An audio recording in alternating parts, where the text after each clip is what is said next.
Assalomu alaykum kanalim mehmonlari. Bugun sizlar bilan 5 barmoq pishiramiz. Kerakli masalliqlar ekranlaringizda. Birinchi navbatda 2 kilo suyakli ilikli go'shtga 8 litr suv quyib qaynatib qo'yamiz. Ko'piklarini ham olamiz. 2 soatcha qaynashi kerak. Ungacha xamir qorib olamiz. 300 ml suvga bitta tuxum, 1 choy qoshiq tuz, yarim kilo un ketadi xamiriga.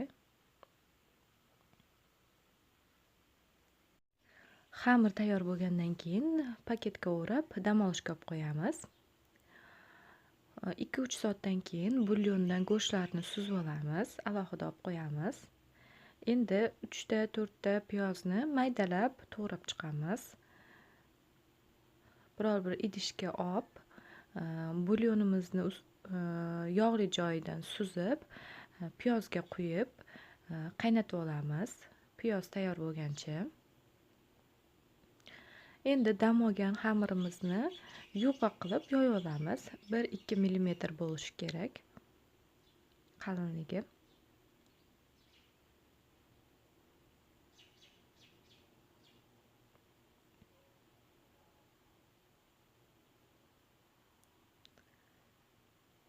Yoyib bo'lganimizdan keyin xuddi videoda ko'rsatilganga o'xshab to'rtburchak rombiklarga bo'lib olamiz. Endi o'sha rombiklarni ikkiga bo'lib, ikkilagan chiqadi bu xamirdan. Pishirib olamiz suvda.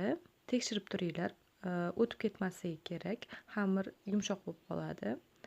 Endi tayyor bo'lgandan keyin xamirni laganga suzib olamiz.